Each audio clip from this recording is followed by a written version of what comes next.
Welcome. Happy Friday, everybody. Today we're going to recap week 17, take a look at my lone final sweat, do some playoff drafts, and make some pick'em slips. Let's get to it.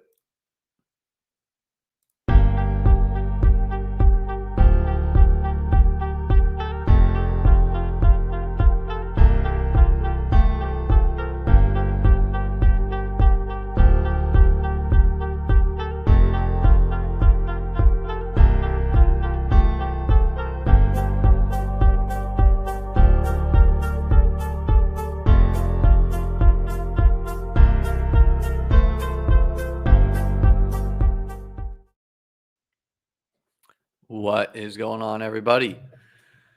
Liam Murphy here. If you're new to the channel, 3-time best ball champion, did not add to that resume this year, however. I want to make a longer form video with, or actually a shorter form video with the 10 things I got right, the 10 things I got wrong about this season. It's a lot more nuanced of a topic than I can really get to in a live stream.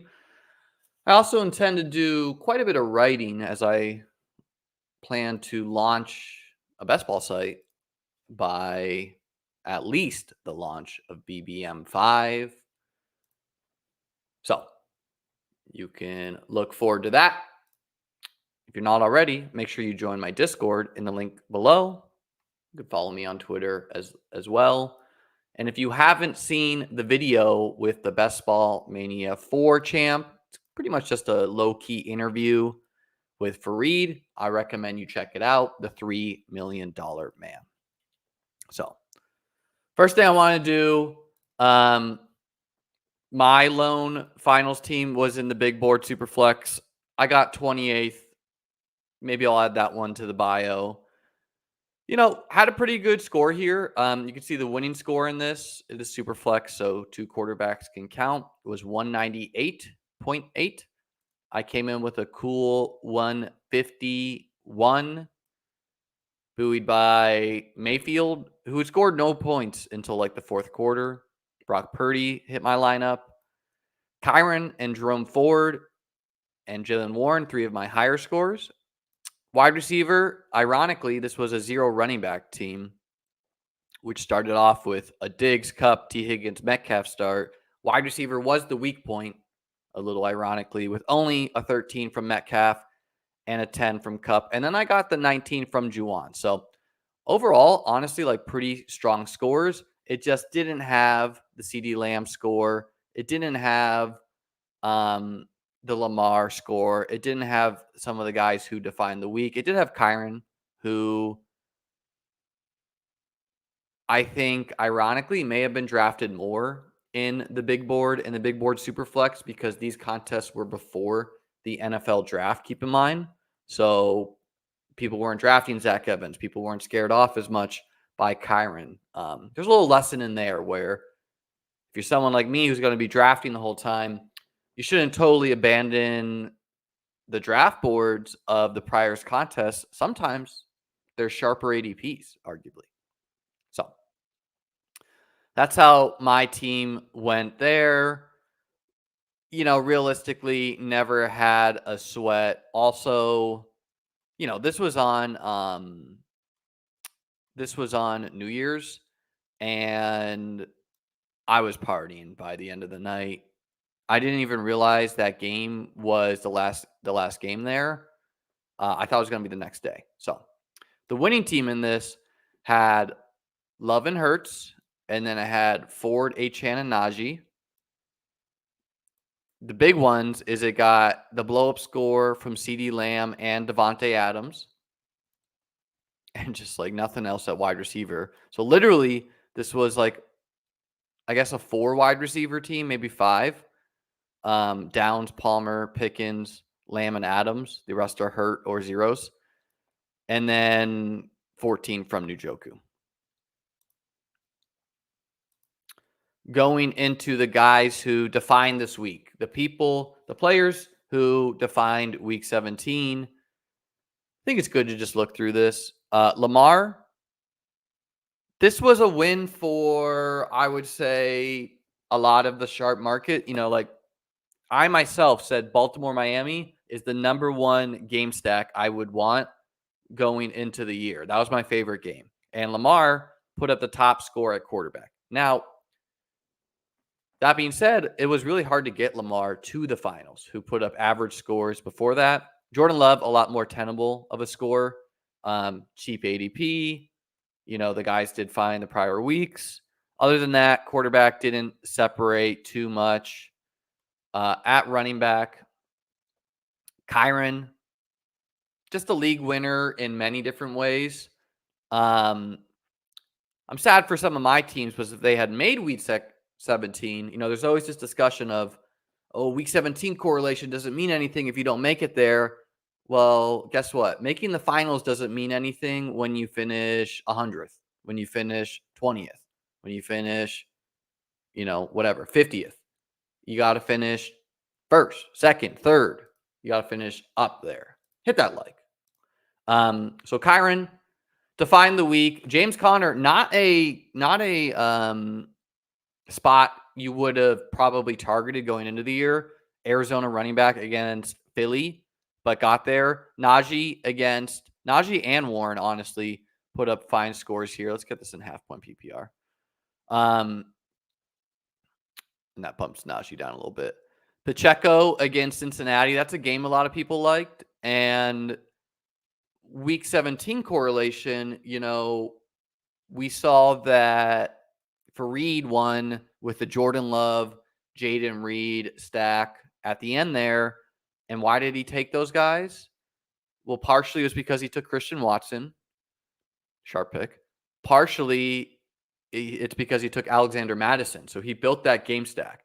And this is why, I think with week 17 game stacks, people mistake that a lot. What I want is a lot of mini stacks. So Amon-Ra St. Brown, Rashad Penny, Isaiah Pacheco, Tyler Boyd, Isaiah Pacheco, Irv Smith, whatever. If you took T. Higgins, who scored very low week 17, I think, and that caused you to take Isaiah Pacheco for the week 17 game stack, well, you're very happy if you make the finals and Pacheco hits your lineup, and you're okay if T. Higgins does not hit your lineup. You simply need another wide receiver to replace Higgins' points. But the point is, you would get to Pacheco because you took a T. Higgins. It's a little bit less tenable with Jamar Chase, just speaking of cost. But, just doing that little game stack, you get the Pacheco points, you don't get the Higgins points, you replace Higgins points, right? Connor, just like a James Conner, Jalen Hurts stack was there. I put a tweet out with I didn't do them all, but with some week 17 game stacks that hit. We'll have to look at my tweets here.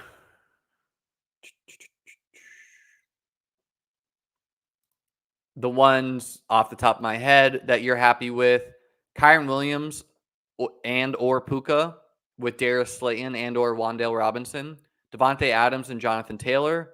Taylor didn't put up an amazing score, but he did like 17 or so. Jerome Ford, Njoku, Breece Hall, Lamar with Flowers, Likely, and Achane, James Conner, Michael Wilson, Goddard, Lamb and Amon-Ra, DJ Moore, Khalil Herbert, Tyler Algier, Chris Godwin, who put up like a whatever score, 15 points or so, but Juwan Johnson, 19 points at tight end, half-point PPR, huge score.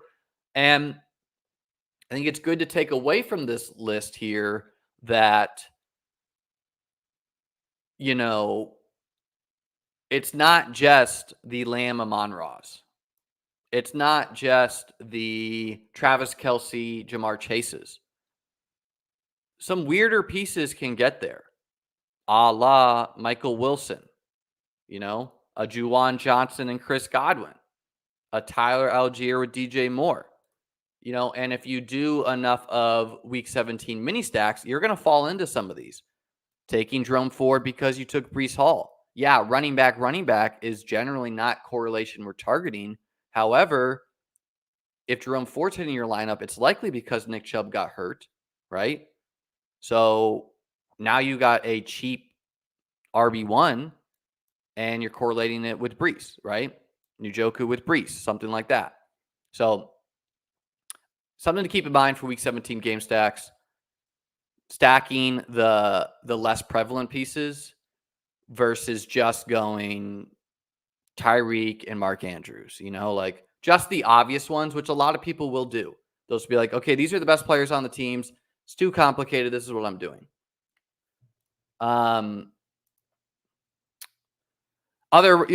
In general, it was a really high scoring week for running back. Jerome Ford, ETN got there against the Panthers. Najee and Warren got there. Brees Hall got there. Achane had a great week without Mostert. Khalil Herbert, Justice Hill, Jalen Warren, Jonathan Taylor. It's also really hard to contextually evaluate best ball because over the past several seasons, for whatever reason, Josh Jacobs, Mostert this year, a lot of the chalky advanced rate guys in the regular season did not define who won week 17, right? Mark Andrews and Cooper Kupp and Debo, week 17, the year I won. Those were the mega chalk pieces that either put up okay scores or busted. Now, we're going to have a year where the Mostert of the year, the Josh Jacobs of the year, the James Conner of the year, take your pick, also goes bananas week 17. That happened a little bit with Kyron, but doesn't count with Kyron because he was barely drafted, right? So something to keep in mind there. It is just a little bit wackiness that the chalk guys in the regular season either... Now, some of these guys, we faded, or at least I have, because I don't like their week 17 matchup, right? I don't like targeting Baltimore's run D. The year before, I didn't draft a lot of Josh Jacobs, partially because I didn't like the matchup with the 49ers. That's a thin edge I'm trying to attack that can fall apart if the defense falls apart, whatever, but point is. Khalil Herbert had a great week. Justice Hill, barely drafted. Warren, a fine score. JT and Joe Mixon gave you points. Wide receiver is where the real separation happened on the leaderboard. If you didn't have some combo of the top couple guys, you weren't winning. The CeeDee Lamb one, I think the lesson with CeeDee Lamb is the lack of target competition, right? CeeDee Lamb is a very good wide receiver, but he's also playing with non-targeted dominant players in Brandon Cooks. Jake Ferguson was unknown at the time. He's a good tight end, but he's not a Travis Kelce in terms of target share or anything. And so CeeDee Lamb just being the engine of the offense. Detroit was a defense we historically like to pick on. I thought Detroit invested a lot more in their defense this year, but then all those investments got hurt, right? So I do think it was sharp to be overweight CeeDee Lamb, which I was not. I was at market. That's a lesson there. I also think it's think of an AJ Brown, think of a Diggs versus a CeeDee Lamb. Diggs and AJ Brown are always going to be a little bit more better and best ball guys because they play with quarterbacks who rush touchdowns.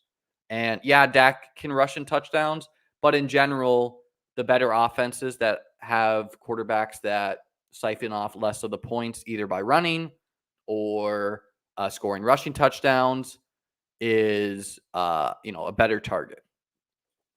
Devontae Adams, I don't think it was a great process pick to go heavyweight on Devontae Adams just because he's a talented guy. I generally want to be fading the talented guys on bad offenses.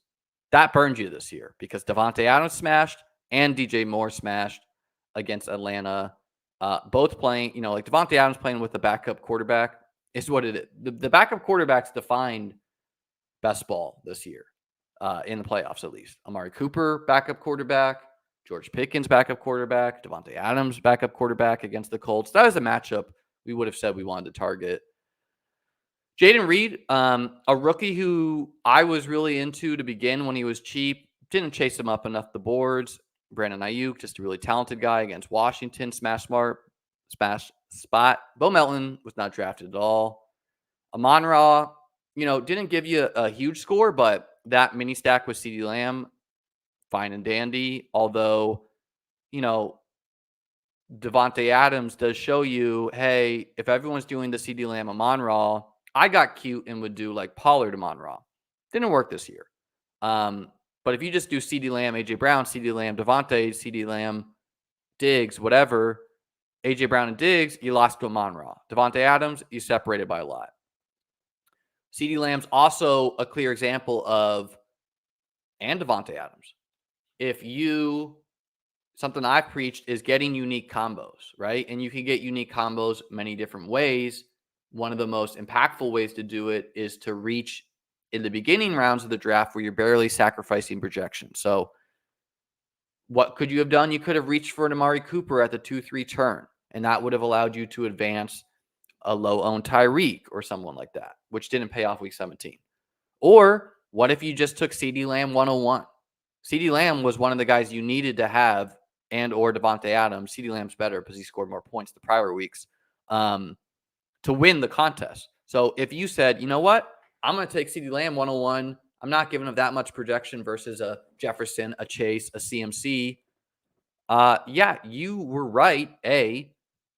And B, it worked. And this is an example of like you could win the contest. Now, for that to work, you would really need the guys at the 2-3 turn, unless you're reaching at those picks too, which is probably not recommended, to have gone off. So in a universe where, say, T. Higgins and Calvin Ridley, two guys who were 2-3 turn guys, scored 40 points each and you needed to have them, and CeeDee Lamb also scored well, boom.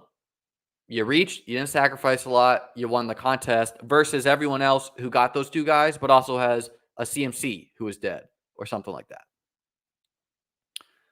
Darius Slayton, bittersweet for me as someone who drafted 20% Darius Slayton and or more elsewhere, had a great stretch run down there. And I waffled back and forth on like the process of going on Darius Slayton. Why did I draft so much of him?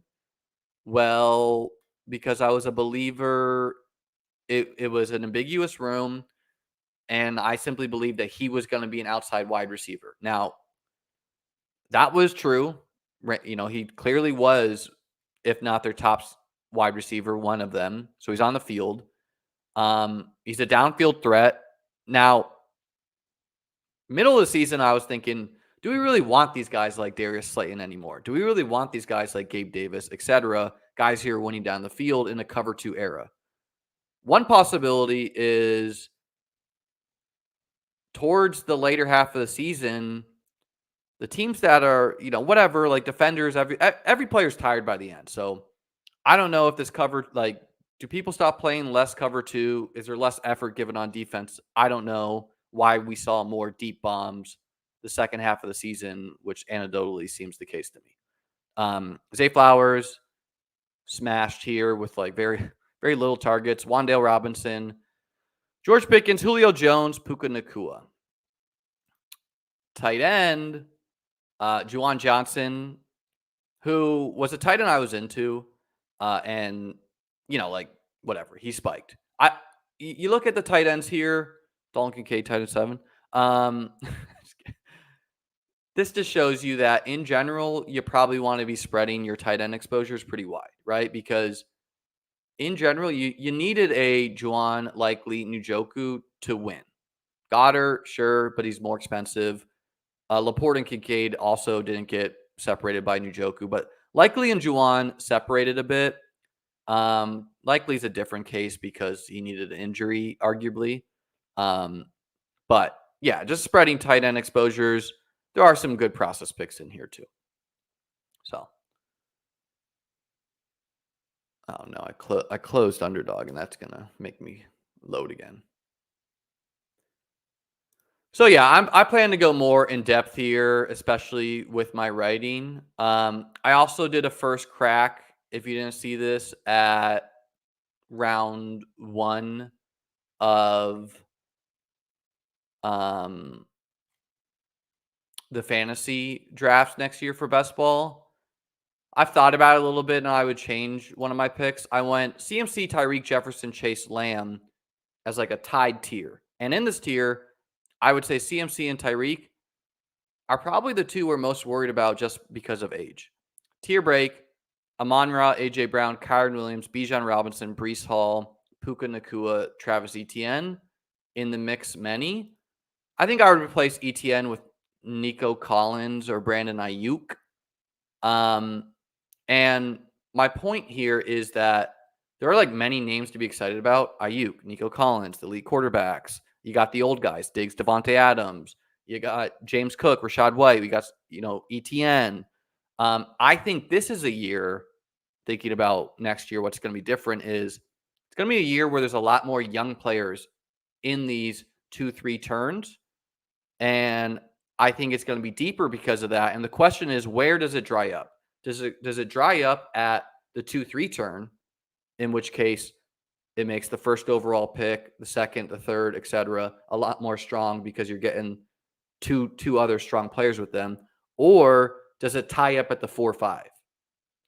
In which case you're getting 5 studs potentially, right? If it's as deep as the 4-5, where you're confident in all these players, because this year it's like, okay, we were drafting some wide receiver 2s. We were in who like we just kind of placed there. We were drafting some old running backs, Eckler, Saquon, all these guys. There's not as many young old dudes, right?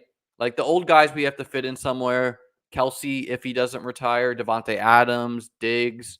And it's like, how banged up are some of these guys? So, yeah. Hell yeah, dude. We're going to have a website for the 2024 season. My goal is to write an article roughly once a week, have a bunch of articles written, have my rankings done by... Like, I don't think I'll have my rankings for the big board, or I will, but once the combine happens, like that's when I really can start. And once the NFL draft happens, that's when I can really start like solidifying my ranks. And in the beginning, it's like a lot of the guys I was into. First off, thank you if you shouted me out for your contest win. Fareed shouted me out, helped him take down $3 million. Many people who won some of the underdog contests shouted me out and said thank you for the help. Appreciate you. Happy to help you. Some people said I helped them with Kyron, helped them with Jerome Ford, one of my early guys. So yeah, there's edges early in the market. Okay. Let's do some pick'ems. Honestly, I've not dived into the week 18 slip, so I think we're just gonna do a 5-pick scorcher entry for any of the degens out there. These two, like, Baltimore is actively hurting their Super Bowl odds if they win this game. It's not the same thing as tanking a game for a draft pick to me, because it's a lot more tangible for Baltimore, where if Buffalo loses to Miami and Pittsburgh wins and Jacksonville wins against Tennessee, then the Bills are out of the playoffs and Baltimore's Super Bowl odds go way up, because now you just have, you have the arguably the second best, if not the best team in the AFC not making it. So Baltimore is actively hurting themselves to try to win this game. And I'm not even playing my second stringers if I'm Baltimore. I'm playing a field goal kicker, a third string guard at quarterback, whatever, right? Like, optically, it doesn't look great, but also the locker room shouldn't care, because who's trying to win the Week 18 game? No one's going to be like, what are you doing to us, Harbaugh? And the only way, like, Baltimore's coach gets under fire is if they win this game, Jacksonville wins, Buffalo loses, and so the Bills would have missed the playoffs if Baltimore did not win the game, and then the Bills bounced them out of the playoffs. That would look really bad and feel bad for the Baltimore fan base. Point being, Baltimore has no incentive to win at all. Houston at Indy, this is a playoff game. I'm rooting for Houston to get in there, even though it would make the Bills playoffs more difficult, I believe, facing Houston, who with a good quarterback and good weapons can beat anyone, in my opinion. Yeah, they're hurt a little bit without Tank Dell, but I think CJ Stroud is a lot tougher matchup than Indy or Pittsburgh or like even Cleveland. I'm not in the train that Cleveland is a legit Super Bowl contender. Tampa at Carolina. Tampa needs to win that to clinch a playoff spot. Yeah, let's just go into the ESPN playoff thing.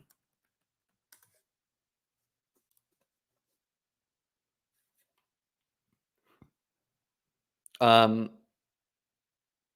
we'll go with Houston. We'll go with Tampa. I don't think this game matters at all, but we'll go with Cleveland. We'll go with the Lions. I don't know what their incentives are right now. Go with the Jets. We'll say the Falcons. I just think they're better. We'll say Jacksonville. We'll say Buffalo. We'll say Dallas. This is a battle of backups here between the Rams and 49ers. We'll say the Rams. Say the Eagles. Raiders, I guess. I mean, the Chiefs are playing backups, but so are the Chargers. So we'll just say the Chiefs win. Because like it's not like Chargers are rolling out a good squad here. We'll say the Packers and we'll say the Seahawks. So this is my playoffs. Baltimore and San Fran as the 1 seeds, Houston versus Buffalo, Miami versus Kansas City, Cleveland versus Jacksonville, Philly at Tampa, Rams at Detroit, and Green Bay at Dallas. If I'm the Rams, like if San Fran loses, they face Dallas. Some people are saying that like Dallas is a lot tougher of a draw than Detroit. I don't agree with that. Yeah, the Rams got beat by Dallas at home early in the season, but it's similar games, honestly. Like the Dallas and the Lions I put in the same tier, personally. They both have their trumps at what they're good at, and they both have their weaknesses. And yeah, this is ideal for both of these teams. If Miami beats Buffalo in this scenario, I don't know, let's have like Baltimore win. Then the Bills go to Miami. Yeah, I still think the Baltimore backups could win this, but so yeah, the Bills could be the 2 seed if they win. They could be out of the playoffs. They could be the 7th seed. They could be the 6th seed. Kansas City or Miami probably has a tougher playoff draw having to play each other, right? And then, like the worst case scenario is like, say Houston wins, whoever wins here loses next round. You could be left with the playoffs with like Baltimore, Houston, and Cleveland or Jacksonville. More likely, I think it would be Baltimore, Buffalo, Kansas City, Cleveland, or Jacksonville, with really only Kansas City, Buffalo, or the Ravens having a chance to emerge, in my opinion. I personally think the NFC is 5 deep. San Fran, clearly the 101 from the NFC. Then I think the Eagles have a second gear they can kick into for the playoffs where you have to be able to dominate a game in the playoffs. Buffalo has the ability to dominate a game. They can run the ball. They can just put the ball in Josh Allen's hands, churn out first down after first down, keep time of possession out of them, and just dominate a game. Miami doesn't have the ability to dominate a game to me. Yes, there's some injuries. A lot of teams have injuries. They got an elite, fast offense. They destroy bad teams, but they can't dominate, right? Ravens can dominate. San Fran can dominate.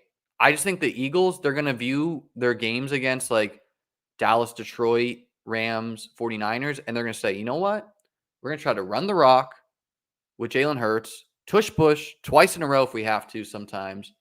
Just shorten the possessions because we're not going to win shootouts with our bad secondary. And then we're going to be hitting play action. And that can beat anyone at any time. I also think Kansas City will evaluate their team and say, we're not winning many shootouts with our bad weapons. So they're going to try to keep the clock short. And so I think Detroit can grind out wins. They got an elite O-line. Dallas can. And the Rams can. The Rams can grind out games. I don't think Miami can grind. Houston's not a huge grinder. Cleveland can grind, but like their offense is just not on par with these other teams. And then, yeah, given no shot to Tampa, given no shot to Green Bay, very little shot to Jacksonville and Houston. Using this, let's make a pick 'em slip and then do some gauntlet drafts. Man, Baker needs to get past the Panthers if they're even going to make it.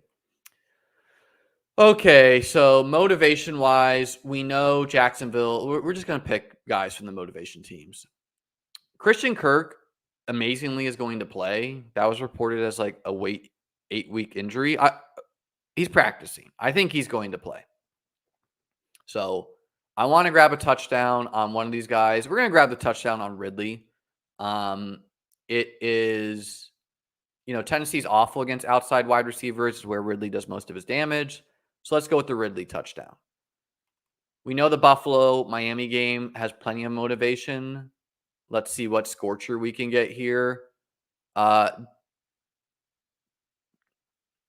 Kincaid's giving us a 2.25x. Let's just do Kincaid here. Now, to my understanding, the multiplier maxes out at 100x. So never, if you're going to do the scorcher, like I'm going to put in 5 scorchers and then I'm going to remove scorchers until we're at the max, because we don't want to be taking on extra risk for no reason. We know that Tampa needs to win their game. And yeah, let's just choose. Oh, we're not getting a scorcher on White. A scorcher on Chase Edmonds. Come on now. Let's skip that. Let's choose a scorcher on Indy. We're getting one on Nico.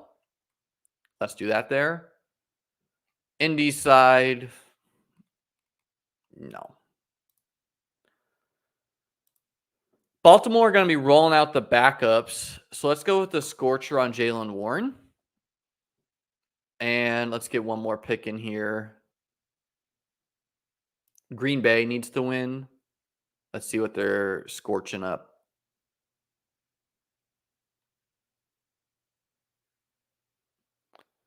Let's do the Jaden Reed scorch.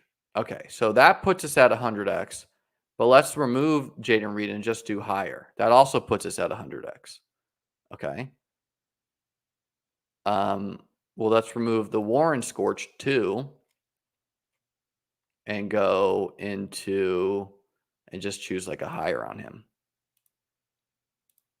All right, so we can do 4 scorches and 1 higher. So let's remove the Reed one. Actually, I like the Reed scorch more to get a touchdown, even with Christian Watson likely back. We'll scorch up Reed, get there on rushing touchdowns too, and then just add a Warren higher and see if that gets us at 100x. Yes, it does. Yeah, that's good with me. Actually, let's take the fantasy points.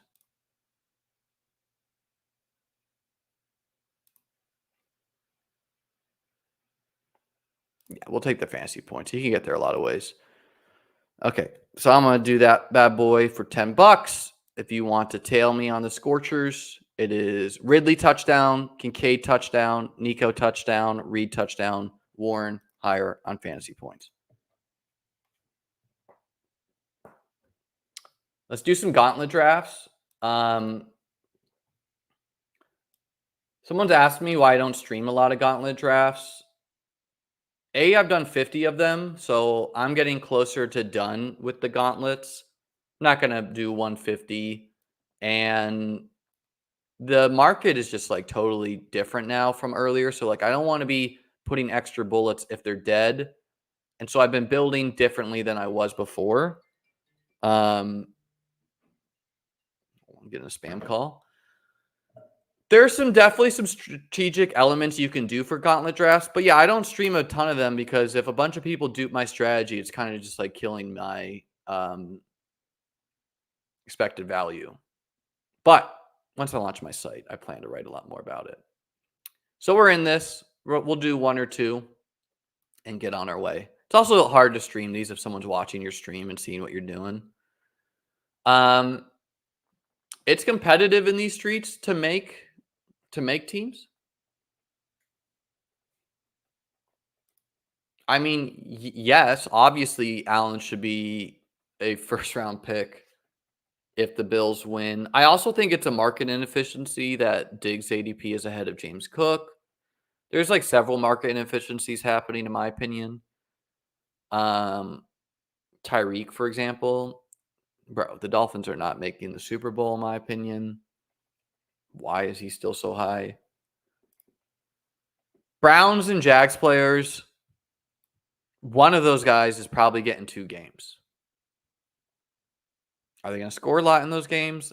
I don't know.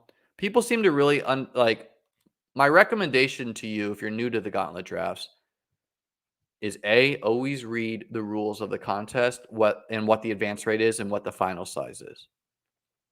This is a large final. So you should think backwards. Think about what you need to win and then think of advancing. I definitely think some people overstate the advance rate thing and like they're just making too thin a team to win with like 5 players only for the Super Bowl matchup. Do I build teams like that sometimes? Yes, when I have to, but ideally you have 6, 7 guys in the Super Bowl to make you different. And I think people also underestimate how wacky things can get in playoff advancement. For example, losing teams can score more fantasy points than winning teams. And or winning teams can win 3-0 and then like they can win 3-0 in their first round and then they can win the Super Bowl. And so no one scored any fantasy points on their team. It was really hard to advance them. And yeah, like there's like so many wacky scenarios that can happen like that. Getting unique, also good. Let's go with Ayuk Kittle start and just see what makes it back to us. It's kind of impossible to build this kind of start in today's landscape, but we'll give it a shot. The reason why I say it's impossible, I guess I'll just answer by the next pick just to hold my breath here and see what happens.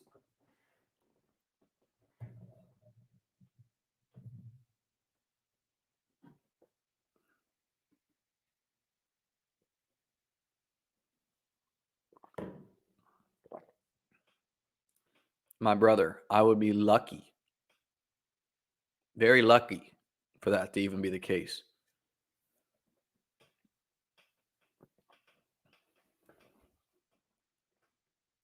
If you don't want to play the gauntlet because it's been open for several months, play one of the other contests or simply wait for after this week. They're going to launch more contests, I believe.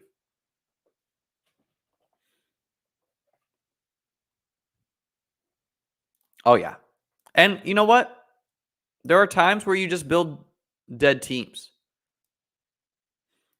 Okay. Well, my hope was that Josh, like you used to be able to go Ayuk Kittle and get Josh, but it's just like, it's not happening.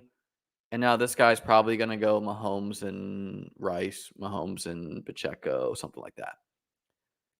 Why the Ayuk Kittle start is no longer viable is because, to me at least, is because you can't get him with Lamar, you can't get him with Josh, you can't get him with Mahomes.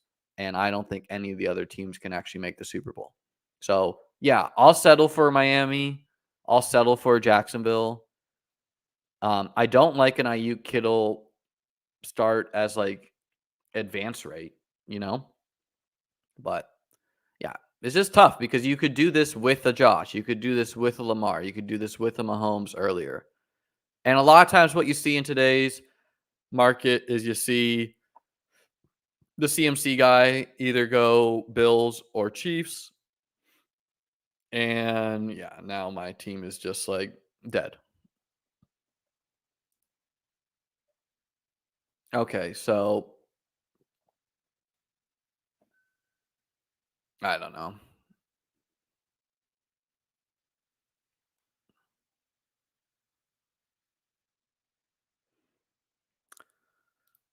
I guess we'll go Achane and Tua.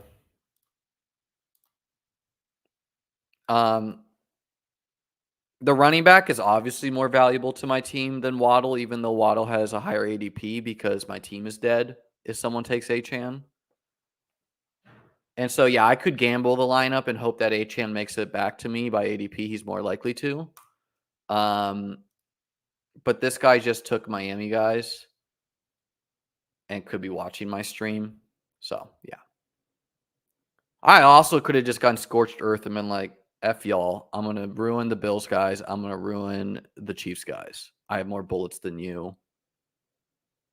That's a strategy I could take too.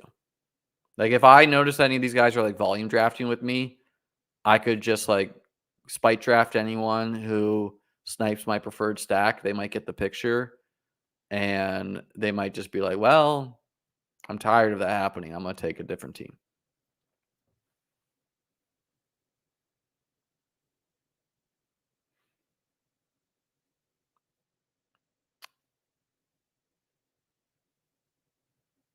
Yeah, I mean, what Becan did here is nonsensical. He's building for Dallas, Miami now.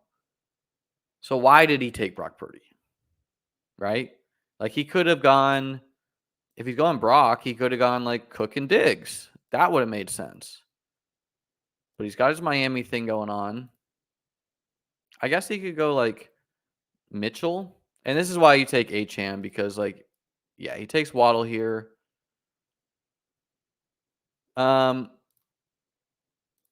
Let's take Dak. Because why not? Unless we don't want Dak. What could we even? All right, fine. We'll go Kyron and Puka here. Another market inefficiency that actually seems to have fixed itself is that I didn't understand why Cooper Kupp had a higher ADP. I was going to go Dak just to screw him, but I'll be nicer.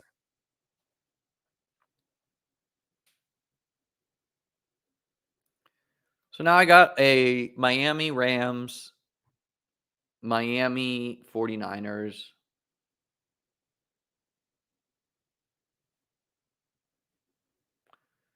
Yeah, Blake makes a good point here.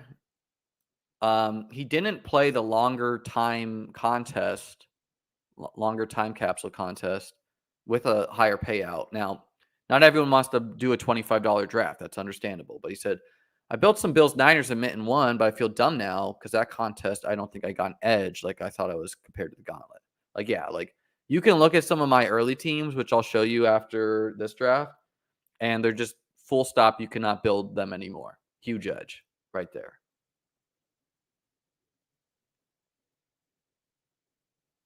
And so like I've gone back and forth with how to like part of me is like, well, maybe I should just stop drafting Bills players.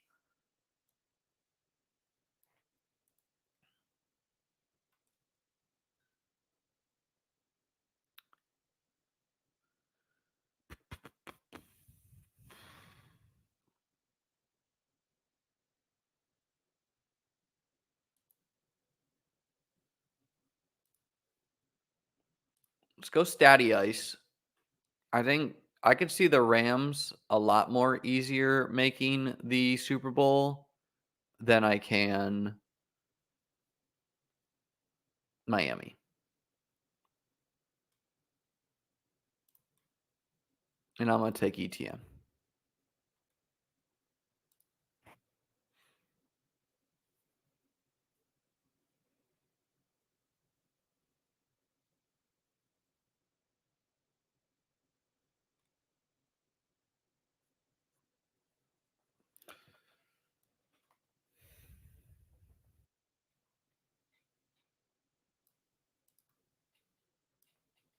This is not a good team I'm building here.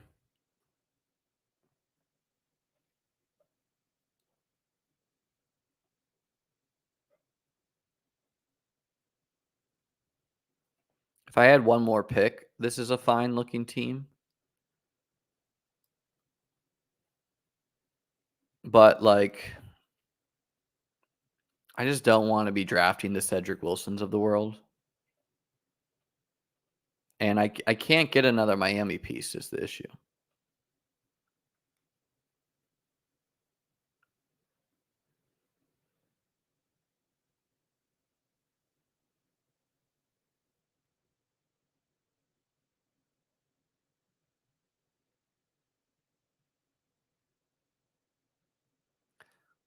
Guys, Mark Andrews has the injury that Tony Pollard had last year. I understand he could play week 18. I've drafted him a little bit, but I just don't think you come back from tightrope that explosive.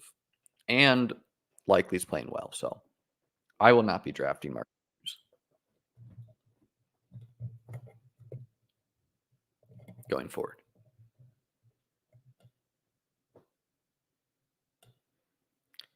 Yeah, I agree. I spread myself too thin on this one. And also some people like built some teams that hurt themselves and hurt me that just will not beat other teams in the finals.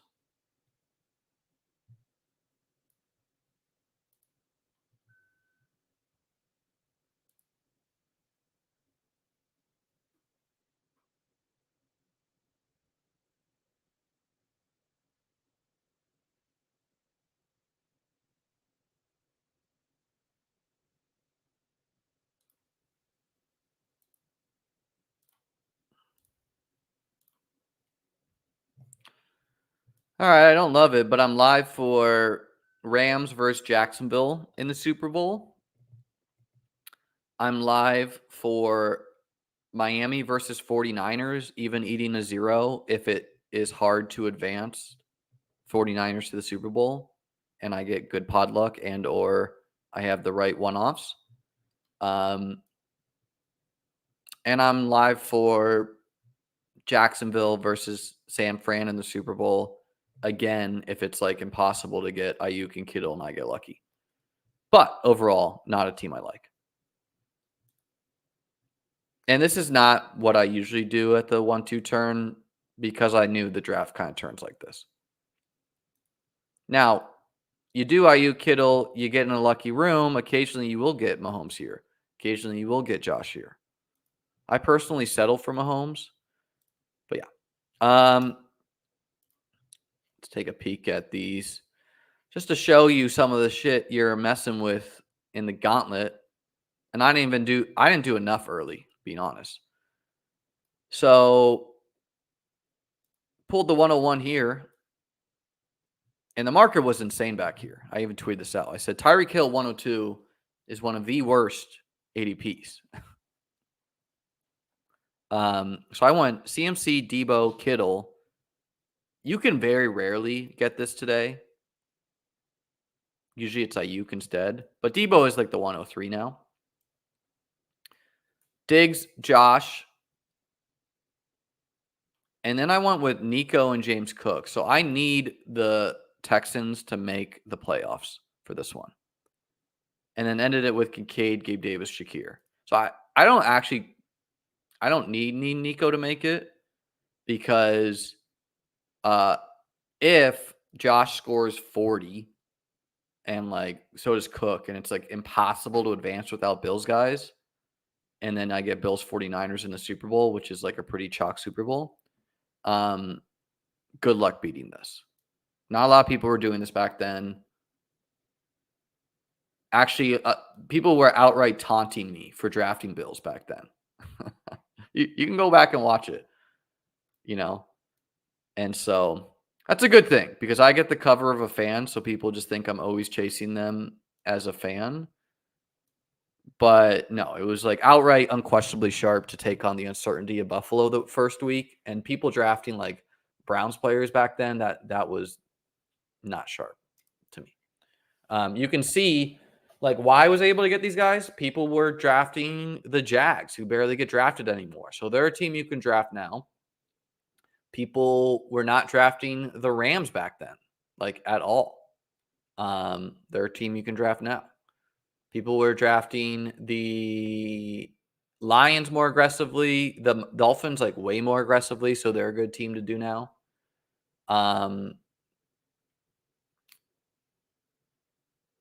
The Ravens are a tough team to do now. Like just seeing what I didn't do a lot of Ravens back then. I just chose Buffalo.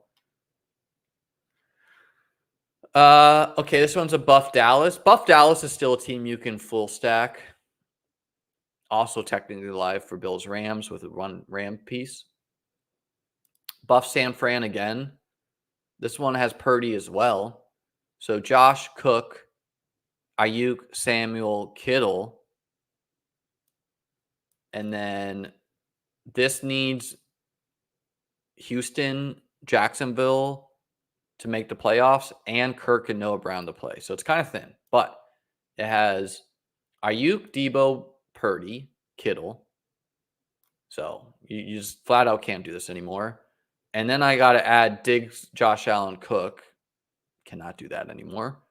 And so, yeah, like these 4 guys are not playing. So I'm hitting these 3 hit the lineup. And then obviously I'm playing for Bills 49ers and actually 49er. No, just Bills 49ers because I didn't draft another running back.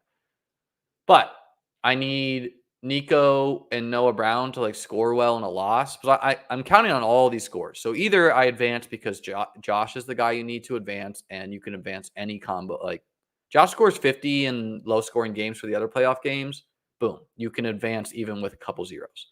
But ideally, the Texans make the playoffs and don't play Buffalo, right? Like that, but I don't even think that's possible.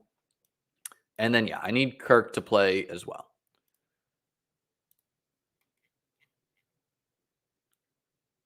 This one is also a 49ers super stack, but I got sniped on Bills here.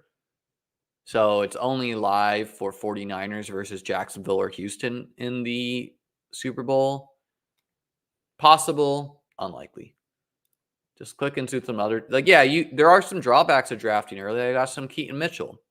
This is live for Ravens 49ers, Bills 49ers, which is one of my favorite combos of teams. Because it's got Josh, CMC, Cook, Diggs, Kincaid, Davis, which you can still do today. But then arguably this team is a lot more suited to win if it's a Ravens 49ers Super Bowl. It's just going to have a dead spot. However, it may be frankly impossible for anyone else in the contest to get a Lamar, CMC, Zay, and likely combo to the Super Bowl. So even with the 0, this team could win if no one else was doing what I was doing. Because it's possible because not a lot of people were taking Bills players. You can see I'm reaching by ADP. I took him at pick 25 when his ADP is 38.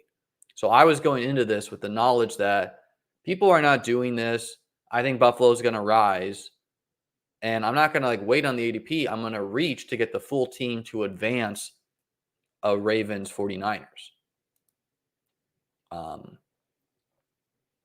This one's live for Eagles, Bills, Eagles, Ravens. I think you can still build like this. The Keaton Mitchell 0. I just chose Keaton Mitchell. Almost certainly not, but you can mix them in. I also think Buffalo's RB2 is a complicated situation. Choose your adventure between Leonard Fournette, Ty Johnson, and Latavius Murray. This one is live for 49ers. Yeah, and I did take Mark Andrews here. It's going to have a dead spot. Bills and Dallas here. Bills and Eagles. Bills and Lions. I quite like this one. Bills, Lions, Eagles as well. These are like dupes. Near dupes. All right, this is a good one. So it's got a 0. It's got 2 zeros. 0 at running back, 0 at flex. But if Josh, Kincaid, Davis as a trio is enough to outscore the rest of the pod, even with 2 extra roster spots, and then the Bills lose and you get the chalk Super Bowl in the 101s, boom, you're loaded up for the Super Bowl. Obviously, I was drafting this one when it wasn't 100% that the 49ers and Ravens would get the 1 seeds. Eagles, Bills, mostly. Bills, 49ers, Bills, Lions, Bills, Rams. This one's probably a little too thin, too many teams. I don't even know what's going on in this one. It's not a good one. They're not always going to be good. Bills 40. So this is exactly what I tried to do today. This one achieved. So let's show that. So I went Ayuk, Kittle, same thing, but I did from the 6th spot. And then I went Josh and James Cook. And then I added Kyron and Cup. And then I got just some players to fill in the roster. But my Super Bowl is Bills, Rams, Bills, 49ers, and just going to need, like Kincaid, Shakir, Knox, just going to need the Ayuk, Kittle to do a lot of lifting on that one. We lost our spot. Eagles, Ravens, Eagles, Chiefs. This is a tough one to advance because it's counting on Justin Watson, Rashee Rice, Devonta Smith, Pacheco, CH.